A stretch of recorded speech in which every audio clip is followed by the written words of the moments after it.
বাংলাদেশের রাষ্ট্র কাঠামোর পরিবর্তনের মধ্য দিয়ে একটি জবাবদিহিমূলক রাষ্ট্র তৈরি। জাতীয় ঐক্যমত্য কমিশনের সহসভাপতি অধ্যাপক ডক্টর আলী রিয়াজ বলেছেন, রাজনৈতিক দলগুলোর মধ্যে সর্বসম্মতির ভিত্তিতে চলতি জুলাই মাসের মধ্যভাগেই জাতীয় সনদ প্রণয়ন করা সম্ভব। বুধবার ঢাকার ফরেন সার্ভিস একাডেমিতে দ্বিতীয় দফায় ৭ম দিনের সংলাপে আলোচনা শুরুতে তিনি এই আশাবাদ ব্যক্ত করেন। প্রতিদিন আমরা হয়তো অর্জন করছি না কিছুই, আবার অর্জন করছি, পরস্পরকে জানছি, বুঝছি, কাঠামোগুলোর কথা বিবেচনা করছি, সাফল্যের জন্য চেষ্টা করছি। সেই কারণে আমি আশাবাদী যে আমরা এক জায়গায় পৌঁছতে পারব।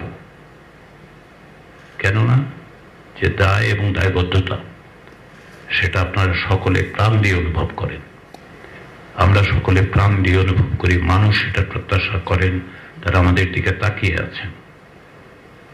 সেই জায়গায় আমরা সকলে যেন অগ্রসর হতে পারি। আবারও আমি বলি যে আমি আশা করি যে আমরা অবশ্যই এই মাসের মধ্যে, সম্ভবত জুলাই গণঅভ্যুত্থানের যে উত্তঙ্গ পর্যায়ে ছিল, মাঝামাঝি জুলাই মাসের বা তৃতীয় সপ্তাহের মধ্যে এক জায়গায় যেতে পারবো। সংলাপে উপস্থিত রাজনৈতিক নেতাদের উদ্দেশ্যে আলী রিয়াজ বলেন, সবার দলীয় অবস্থান থাকলেও আনুষ্ঠানিক ও অনানুষ্ঠানিক যোগাযোগে আমরা আশাবাদী।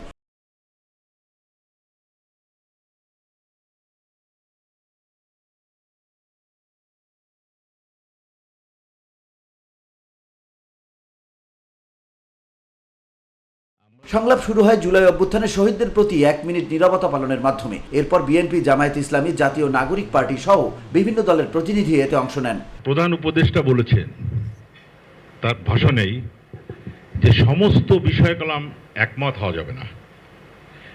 একমত যদি না হয় তাহলে এই সংস্কারের বিষয়ে কোনো অসুবিধা নাই। যেগুলো নিয়ে একমত হবে সেইগুলো নিয়ে আমরা একটা জুলাই সনদ তৈরি করব।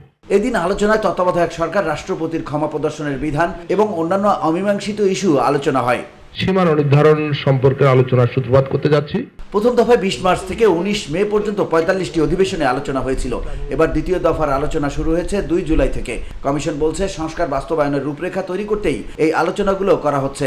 আসুন চিন্তা করি কি করে একটি জবাবদিহিমূলক রাষ্ট্র গঠন করতে পারি, কিভাবে নাগরিকের সার্বভৌমত্ব প্রতিষ্ঠা করতে পারি, তার অধিকার প্রতিষ্ঠা করতে পারি। তার জন্য যা করা দরকার, যারা প্রাণ দিয়েছেন তারা তাদের সর্বোচ্চ করেছেন।